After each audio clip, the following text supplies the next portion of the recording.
traditional, latest and modern jewelry, visit Jill Mill Fashion Jewelry at T Nagar, Chennai. Hi நண்பா நண்பி. நான் சமீபத்தில் rubber பந்துன்னு ஒரு படம் பார்த்தேன். ரொம்பவே சூப்பராக பண்ணியிருந்தாங்க. அதுவும் அந்த லாஸ்ட்டாக கமெண்ட்ரி பண்ணாரே தம்பி கதிர், அல்டிமேட். நான் வேற லெவல். நீங்கள் ரப்பர் பந்துன்னு ஒரு படம் பார்த்தேன். என்னமா எடுத்திருக்காரு டைரக்டர், அட்டகாசமாக இருக்குது. எல்லாரும் போய் தியேட்டரில் பாருங்கள். அது சிஎஸ்கே டீம்லலாம் ஆர்ஜே பாலாஜி சார் கமெண்ட்ரி பண்றாருல, சோ அந்த மாதிரி நீங்க லப்பர் பந்து மூவில கமெண்ட்ரி பண்ணிருக்கீங்க. இல்ல அத கமெண்ட்ரினா, இப்ப நீங்க தான் அந்த அகிலா கேரக்டர்னு வச்சுங்களேன். நீங்க இப்போ ஒரு 4 அடிச்சீங்கன்னா நான் சொல்றேன், இப்போ பால் போடுறாங்க, நீங்க 4 அடிக்கிறீங்க. அடிச்சிட்டேன் 4.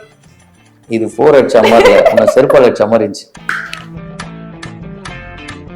நாங்களாம் 40 நாள் வெயிலையும் மழையிலையும் கஷ்டப்பட்டோம். இவன் ஒரு பேட்ச் ஒர்க்ல பேர் வாங்கிட்டு போயிட்டான் அப்படின்னு சொல்லி சொன்னாரு.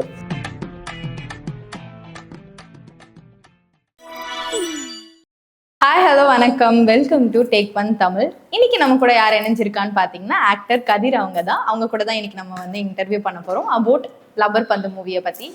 ஸோ என்ன பேச போகிறோம்னு பார்க்கலாம் வாங்க. ஹலோ சார், வணக்கம். வணக்கம். சொல்லுங்க சார், இன்னைக்கு லப்பர் பந்துன்ற மூவி ரொம்பவே ஃபேமஸாக போயிட்டு இருக்கு. தென் ரொம்ப ஒரு பிளாக் பஸ்டர் மூவின்னு சொல்லலாம். ஃபேமிலியோடயும் சரி ஃப்ரெண்ட்ஸோடயும் சரி இந்த மூவியை போய் கண்டிப்பாக பார்க்கலாம்னு சொல்லலாம். ஸோ அந்த மூவியை பற்றி ஒரு 2 லைன் உங்ககிட்ட இருந்து. இது எல்லாத்துக்கும் காரணம் டைரக்டர் தமிழரசன் பச்சைமுத்து சார் தான். ஸோ அவரு தான் இந்த ஆப்பர்ச்சுனிட்டி எனக்கு கொடுத்தாரு. படம் ஃபஸ்ட்டு எடுத்துட்டு அதுக்கப்புறம் அந்த கிரிக்கெட் போர்ஷனுக்கு கமெண்ட்ரி மாதிரி டப்பிங் பண்ணலாம் அப்படின்னு சொல்லி கூப்பிட்டாங்க. ஸோ நான் அப்போ போய் டப்பிங் பண்ணோன்னே எங்களுக்குள்ள ஒரு கெமிஸ்ட்ரி ஒர்க் அவுட் ஆகிடுச்சு. கூட அவர் ஒன்று சொல்ல, நான் ஒன்று சொல்ல, ஒரு நல்ல விஷயங்களாக க்ரியேட் ஆச்சு.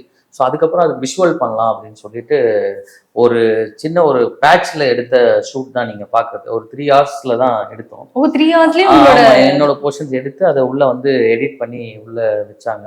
ஸோ அதுதான் இப்போ ஒரு இன்டர்வியூ கூட காளி வெங்கட்டானெல்லாம் சொல்லிட்டு இருந்தார். இந்த மாதிரி நாங்களாம் 40 நாள் வெயிலையும் மழையிலையும் கஷ்டப்பட்டோம். இவன் ஒரு பேட்ச் ஒர்க்ல பேர் வாங்கிட்டு போயிட்டான் அப்படின்னு சொல்லி சொன்னாரு. ஸோ அதுதான் அது டைரக்டருடைய அவருடைய சிந்தனை தான். ஸோ இது பண்ணா கரெக்டா இருக்கும்னு சொல்லி அவர் சூஸ் பண்ணி பண்ணது தான். எல்லா கிரெடிட்டும் அவருக்கு தான் போய் சேரும். Super sir. ஆக்சுவலி உங்களோட ரோல் பாத்தீங்கன்னா ரொம்பவே சூப்பரா இருந்ததுல, கமெண்ட்ரி பண்ற மாதிரி. இப்போ சிஎஸ்கே டீம்லலாம் ஆர்ஜே பாலாஜி சார் கமெண்ட்ரி பண்றாருல, சோ அந்த மாதிரி நீங்க லப்பர் பந்து மூவில கமெண்ட்ரி பண்ணிருக்கீங்க. நீங்க ஆக்டர், தென் உங்களுக்கு காமெடி ஆக்டர். இந்த விஜய் பத்தி உங்களுக்கு என்ன நினைக்கிறீங்க? லைக் நீங்க கமெண்ட்ரி பண்றத பத்தி. கமெண்ட்ரி பத்தி எனக்கு எனக்கு சின்ன வயசுல பிடிக்கும். கமெண்ட்ரினா என்னன்னா, இப்போ நம்ம கிரிக்கெட் விளையாடி இப்போ ஒரு 6 அடிக்கிறோம் 4 அடிக்கிறோம், அதுக்கு எல்லாரும் கை தட்டுவாங்க. பட் ஆனால் என்னன்னா, அங்கே நடக்கிற சில விஷயங்கள் இருக்குல்ல, அதை பேசும்போதே எங்கள் ஏரியாவில் லைட்ஸ்லாம் நடக்கும் வேளச்சேரியில். அப்போது அங்கே ஒருத்தர் பேசுவார். அவர் ஜோஸ்வான்னு சொல்லி ஒரு அண்ணா. அவர் பேசும்போது அதை நான் பார்ப்பேன். அது ஜாலியாக இருக்கும். அங்கே எல்லாரும் என்ஜாய் பண்ணுவாங்க. ஒரு 4-5 பேர் பேசுவாங்க. பட் அவர் பேச ஒரு மாதிரி டிஃப்ரெண்ட்டாக இருக்கும். ஸோ நான் அவரை ஃபாலோ பண்ணி அப்புறம் போயிட்டு அங்கேயே ஸ்டேஜ்லேயே இருப்பேன். என்னைக்காவது நாள் இந்த மைக் நம்ம கிட்ட கொடுக்க மாட்டாங்க, நம்ம பேச மாட்டோமா அப்படின்னு அப்போ தோணுச்சு. அப்போ ஒரு நாள் அவருக்கு எது வேலைன்னு சொல்லி வெளியே போயிட்டு கொஞ்ச நேரம் பார்த்துக்கிட்டா தம்பின்னு கையில் கொடுத்துட்டு போனாரு. அப்போ நான் பண்ண ஆரம்பித்தேன். அப்போ நான் போட்டு ஏதோ ஒன்று கலாய்க்கிறது அந்த மாதிரி அந்த வயசில் ஒன்று பண்ணுவோம்ல, அதுவே எல்லாரும் கைத்தட்டி சிரிச்சாங்க. யாரும் புதுசாக ஒரு பையன் ஏதோ ஒன்று பண்ணுறாங்க. ஸோ அது இப்படி நிற்கும்னு எனக்கு தெரியாது. சூப்பர் சூப்பர் பண்ணும்போது. தென் இப்போ நீங்க நான் ஆல்ரெடி சொன்ன மாதிரி சிஎஸ்கே டீம்ல ஆர்ஜே பாலாஜி சார் கமெண்ட்ரி பண்ண மாதிரி நீங்க லப்பர் பந்து மூவில அவரெல்லாம் சூப்பரா இது கம்பேர் பண்ண மாதிரி இல்ல. அவரோட ரோலுக்கு அவரோட பிளேஸ்ல அவர் சூப்பரான பெஸ்ட் கொடுத்தாரு. நீங்க இந்த மூவில உங்களோட ரோலுக்கு சூப்பரா பண்ணிருந்தீங்க. ஸோ ஆக்சுவலி எல்லாருக்குமே இவங்களை லைக் பண்ணியிருந்தது, கால்ஸ் வந்ததுன்னு சொல்லியிருந்தீங்க. ஸோ அந்த மாதிரி பிளேஸ்ல இருந்துட்டு ஸோ நீங்க இப்போ என்ன பண்ண போறீங்கன்னா முன்னாடி நீங்க அந்த கமெண்ட்ரி பண்ணி காட்ட போறீங்க. லைக் யாராவது ஆக்டர்ஸ் மாதிரியும் நீங்க பண்ணி காட்டுங்க. இல்ல அத கமெண்ட்ரினா, இப்போ நீங்க தான் அந்த அகிலா கேரக்டர்னு வச்சுங்களேன். நீங்க இப்போ ஒரு 4 அடிச்சீங்கன்னா நான் சொல்றேன், இப்போ பால் போடுறாங்க, நீங்க 4 அடிக்கிறீங்க. அடிச்சிட்டேன் 4. இது 4 அடிச்ச மாதிரி அந்த செருப்பால் அடிச்ச மாதிரி இருந்துச்சு. ஓகே, இத பத்தி ஏதாவது ஆமா, என்னன்னா இப்போ அது எப்பவுமே லைவா கலாய்க்கிறதுன்னு ஒண்ணு இருக்குல்ல, ஒரு ஜாலியா அதே மாதிரி டைரக்டர் என்னன்னா அது கரெக்டா இப்போ கலாய்க்கிற இடத்துல கலாய்க்கிறாங்க. இப்போ சீரியஸான ஒரு விஷயம் வரும். இப்போ அட்டகத்தி தினேஷ் அண்ணாவே நம்ம கெத்து கேரக்டர் இருக்காங்க இல்லையா, அந்த கெத்து கேரக்டர் ஃபர்ஸ்ட் ஜோக்கர் அப்படின்ற மாதிரி தான் எல்லாரும் கலாய்ப்பாங்க. அதுக்கப்புறம் அவர் கெத்தா மாறணும்னு அப்ப அதுக்கேற்ற மாதிரியான விஷயங்கள் பேசணும். இவர் பேருக்காக கெத்து இல்லை, இவர் பிறந்ததுல இருந்து கெத்து தான். ஸோ அந்த மாதிரியான விஷயங்கள் அது எல்லாமே டிசைன் பண்ணதான் டைரக்டர் தான். அது வந்து நீங்க ஸ்பாட்லயே உங்களுக்கு எல்லாமே நீங்க தோன்றத பண்றதா இல்ல அவங்க ஸ்கிரிப்ட் கொடுத்து நீங்க அது, ஏன்னா வந்து டைமிங் ரொம்ப முக்கியம். ஆமா. காமெடியனா பண்ணும்போது டைமிங்ன்றது ரொம்ப முக்கியம். டைமிங்ல நம்ம வந்து டைலாக் சொல்லணும், ஆமா. அவங்கள வந்து கலாய்க்கிற மாதிரி இருக்கணும். அந்த மாதிரி நீங்க ஸ்பாட்லயே எல்லாமே பண்ணிருக்கீங்களா? அந்த மாதிரி எல்லாம் ட்ரை பண்ணிருக்கீங்களா? ஸ்பாட்ல ஒர்க் பண்ணுவோம். என்னன்னா இப்போ ஒரு ஸ்கிரிப்டா அவங்க கொடுத்துருவாங்க. அதுல நமக்கு ஏதாவது ஒண்ணு, இப்போ எனக்கு ஒரு ஸ்கிரிப்ட் கொடுத்தாங்கன்னா நான் அதை படிப்பேன். படிக்கும் போது அதுல கேப்ல ஏதாவது காமெடி விட்டு வச்சிருப்பாங்க. இப்போ கண்டிப்பா. நம்மளுக்கு தோன்ற விஷயங்கள் சொல்றேன், நான் அதை போய் டைரக்டர் கிட்ட சொல்லுவேன். அது வந்து அவங்க வந்து சிலது வேணும், சிலது வந்து கதைக்குள்ள இருக்கு, சிலது அந்த கேரக்டர் பேசும், சிலது பேசாது, அந்த மாதிரி டிஸ்கஸ் பண்ணி பண்றதுதான். அதுல எது ஃபிக்ஸ் ஆகுதோ அது நீங்க வந்து ஸ்பாட்ல கண்டிப்பா தோணும். அப்படி தோணலன்னா காமெடினாவே இருக்க முடியாது. கண்டிப்பா. நீங்க வந்து ஒரு மிமிக்ரி ஆர்டிஸ்ட்ல, சோ யாராவது விஜய், நம்ம அரசியல்ல இருக்க நம்ம விஜய் சார் அண்ட் வந்து Suriya sir and Ajith sir, Ajith sir இல்ல மிமிக்ரி பண்ணிருக்கேன் நான். சரி உங்களுக்காக வேணா பண்றேன். இப்போ விஜய் சார் வந்து ரப்பர் பந்து படம் பார்த்துட்டாங்கன்னா அவங்க வந்து எப்படி கமெண்ட் பண்றாங்க? ஹாய் நண்பா நண்பி, நான் சமீபத்தில் வந்து ரப்பர் பந்துன்னு ஒரு படம் பார்த்தேன், ரொம்பவே சூப்பராக பண்ணியிருந்தாங்க. அந்த டைரக்டர் தமிழரசன் பச்சைமுத்து தம்பி, உங்களுக்கு பெரிய ஃப்யூச்சர் இருக்குது, அழகாக பண்ணியிருக்கீங்க, எல்லாரும் போய் பார்க்குற மாதிரியான ஒரு படம். இதே மாதிரியே நல்ல நல்ல படங்கள் நீங்கள் எடுக்கணும், எல்லாருக்கும் நல்ல நல்ல சினிமாவை கொடுக்கணும். அதுவும் அந்த லாஸ்ட்டாக கமெண்ட்ரி பண்ணாரே தம்பி கதிர், அல்டிமேட். நான் வேற லெவல். நான் நீங்க அப்படி விஜய் சார் மாதிரியும் தலை சார். ஏய் ரப்பர் பந்துன்னு ஒரு படம் பார்த்தேன், என்னமா எடுத்திருக்காரு டைரக்டர், அட்டகாசமா இருக்கு, எல்லாரும் போய் தியேட்டர்ல பாருங்க. அது வெரி குட்.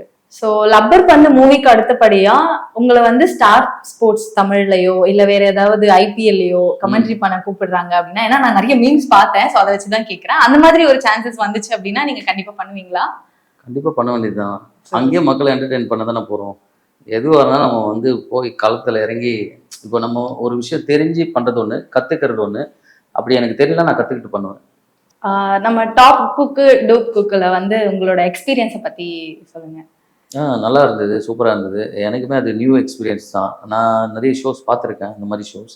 ஸோ இப்போ நம்மளுக்கு அது வரும்போது சரி நம்ம உள்ளே போய் இப்போது அது பண்ணால் எப்படி இருக்கும் அப்படின்ற மாதிரி போய் பண்ணது தான். அது அங்கே இருக்க எல்லாருக்குமே பிடிச்சிருந்தது, மக்களுக்கும் ரொம்ப பிடிச்சிருந்தது. ஆமாம், எல்லாரும் நல்லா சப்போர்ட் பண்ணாங்க. அங்கே இருக்கவங்க எல்லாம் சூப்பராக, எல்லாருமே ஜாலியாக இருப்பாங்க. யாருக்கும் இந்த மனசில் எதுவும் தப்பான ஒரு இதுவோ அதெல்லாம் கிடையாது. ஒரு டீமாக ஒரு ஃபேமிலியாக இருந்தோம். அது முடிஞ்சது வந்து எனக்கு ஒரு கஷ்டமாக இருக்குன்னா அது சீக்கிரமா முடிஞ்சிருச்சு.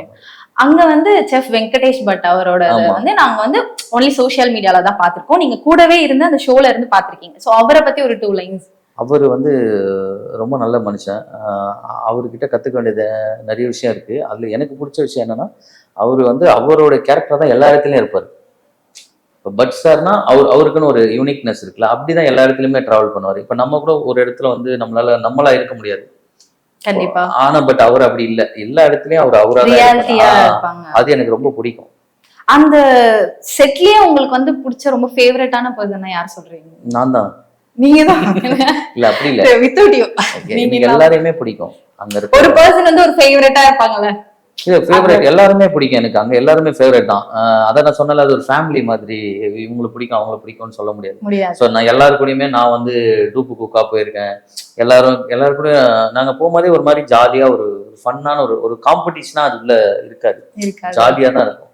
அந்த ஷோல வந்து பாத்தீங்கன்னா உங்களுக்கு அந்த ஃபைனலோட மொமெண்ட் வந்து ரொம்ப எமோஷனலா இருந்தது. சோ அத பத்தி நீங்க என்ன ஃபீல் பண்ணீங்க? நீங்க ஃபீல் பண்ணீங்களா? இல்ல சொல்றேன்ல, ஒரு விஷயம் நம்மளை விட்டு ஐயோ இன்னைக்கு இந்த ஷோ முடியுதா அப்படின்னா, ஏன்னா அது 20 எபிசோட்ஸ் மேல போச்சு. ஸோ அது இவ்வளவு சீக்கிரம் முடியுன்றது ஆரம்பிக்கும் போது ஒரு இதுவாக ஆரம்பிச்சு, ஆனால் முடியும் சரன்னு போயிடுச்சு.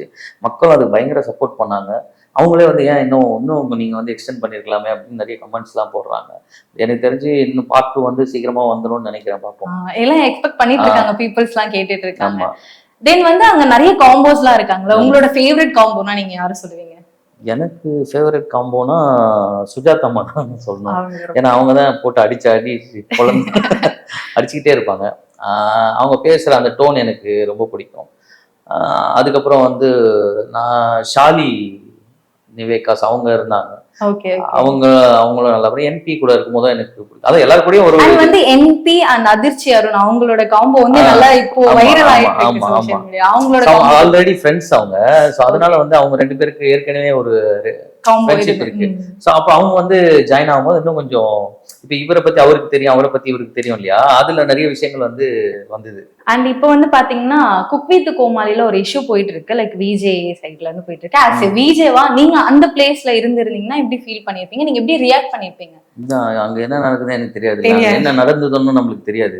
ஓகே சோ கண்டிப்பா. அதனால வந்து அங்க என்ன நடந்ததுன்னு தெரியாம நம்ம பேச முடியாது. ஆமா, ஏன்னா அவங்க லைஃப்ல என்ன நடந்தது, அந்த ஸ்பாட்ல என்ன நடந்தது எதுவுமே நம்மளுக்கு தெரியாது. நம்ம வந்து சும்மா மீடியால போடுறத பத்தி அதை பார்த்துட்டு நம்ம வந்து எதுவும் பேச முடியாது. சோ இந்த விஷயத்தை பத்தி நீங்க எதுவுமே கேள்விப்படலையா? அதான் போடுறாங்க, எல்லாத்துலயும் போடுறாங்க, அது மட்டும் தான் பாக்குறீங்க. பட் என்னன்னா இப்போ வந்து திடீர்னு நம்மளை பத்தி இப்போ நல்லதா இப்போ உங்களை பத்தி ஒரு தப்பான நியூஸ் போட்டாங்கன்னா எல்லாரும் டக்குன்னு அதை நம்புறாங்க. ஆமா கண்டிப்பா. டக்குன்னு உங்களை பத்தி நல்ல நியூஸ் போட்டா அதே நம்புறாங்க. ஸோ யார் என்ன நியூஸ் போடுறாங்கன்னே தெரியாது. அதனால வந்து அதை வச்சு எதையும் ஜட்ஜ் பண்ண முடியாது. நம்ம நேர்ல பார்க்காத வரைக்கும் எதுவுமே சொல்ல முடியாது. கண்டிப்பா. இப்ப நீங்க லப்பர் வந்து மட்டும் இல்லாம நிறைய மூவிஸ் வந்து பண்ணிருக்கீங்க. லைக் லவ் டுடேல வந்து ஒரு நல்ல சீன் பண்ணிருக்கீங்க, அந்த ஆதி சார் மூவிலயும் வந்து பண்ணிருக்கீங்க நீங்க. சோ அந்த மூவில பண்றதுக்கு ஆதி சார் தான் ரீசனா இருந்தாங்களா? ஏன்னா அந்த மூவில உங்களோட ரோல் வந்து நிறைய பிளேசஸ்ல இருந்திருக்கும். சோ அந்த மூவில உங்களோட ரோல் பத்தி ஏதாவது சொல்லுங்க, அது ஆதி சாரால தானா? ஆமா கண்டிப்பா, 100% அவர் தான், ஆதி அண்ணா தான். நான் சேனல்ல இருக்கும்போது வந்து ஆதி அண்ணா தான் வந்து பார்த்துட்டு என்ன ஒரு ஷோவில் பார்த்துட்டு, நீங்கள் வந்து சினிமாவுக்கு வாங்க, நீங்கள் வந்து இங்கே இருக்காதீங்க, நீங்கள் வந்து நல்ல டேலண்ட்டு, நீங்கள் வரணும் அப்படின்னு சொல்லுவார். அப்புறம் வந்து மீசைய முறுக்கு ட்ரை பண்ணாங்க, அதில் பண்ண முடியல. அப்புறம் நட்பே துணை ட்ரை பண்ணாங்க. அப்புறம் வந்து நான் சிரித்தால் வந்து ஒரு சீன் கொடுத்தாங்க, அந்த தேட்டர் சீன் இருக்கும் இல்லையா, அந்த தளபதி அவங்க மூவி வரும்போது ஒரு ஃபேன்ஸ் மாதிரி வரும். ஸோ அந்த சீன் கொடுத்தாங்க. அந்த சீனே வந்து அவருக்கு ரொம்ப பிடிச்சிருந்தது, கதிர் நல்லா பண்றான். பட் நீங்க ஒரு ரோல்ல வந்தாலும் கொஞ்சம் யூனிக்கா. ஆமா, அது ட்ரைலர் டீசர்லாம் வச்சாங்க. அதுக்கப்புறம் வந்து சிவகுமார் சார் வந்து கொரோனா டைம்ல வந்து அண்ணன் ஒரு வாட்டி கால் பண்ணது, கதிர் மக்கள்லாம் ஒரு மாதிரி ப்ரெஷர்ல இருக்காங்க, நம்ம ஜாலியா ஒரு படம் பண்ணலாம், நான் வந்து உன் பேர் எழுதிட்டேன், நீ வந்துரு, நம்ம பார்த்துக்கலான்னு சொன்னாரு. ஸோ அப்புறம் போனது தான் அந்த சிவகுமார் சார். எனக்கு ஃபுல் ஃப்ரீடம் அந்த படத்துல. என்ன சொல்றது, ஃபர்ஸ்ட் என்ன ஃபுல் லென்த்ல கொண்டு வந்தது வந்து ஹிப்ஹாப் ஆதி அண்ணா தான். ஸோ இந்த நேரத்தில் வந்து அவருக்கு ரொம்ப நன்றி தெரிவிச்சுக்கணும். ஸோ இவ்வளோ நேரம் எங்க கூட டைம் ஸ்பெண்ட் பண்ணதுக்கு ரொம்ப தேங்க்ஸ். அண்ட் உங்களோட ஃபியூச்சர் ப்ராஜெக்ட்ஸ் அண்ட் மூவிஸ்க்காக உங்களுக்கு ஆல் தி பெஸ்ட். ஸோ இதே மாதிரி உங்களை நெக்ஸ்ட்டும் நாங்கள் வந்து இன்டர்வியூ பண்ணணும்னு ஆசைப்படுறோம். கண்டிப்பாக அதை நடக்கும்னு நினைக்கிறேன். Thank you so much. தேங்க்யூ, நன்றி. டேக் ஒன் தமிழ் சேனலை லைக் பண்ணுங்க, ஷேர் பண்ணுங்க, சப்ஸ்கிரைப் பண்ணுங்க, மறக்காம கமெண்ட் பண்ணுங்க. For traditional, latest and modern jewelry, visit Jill Mill Fashion Jewelry at T Nagar, Chennai.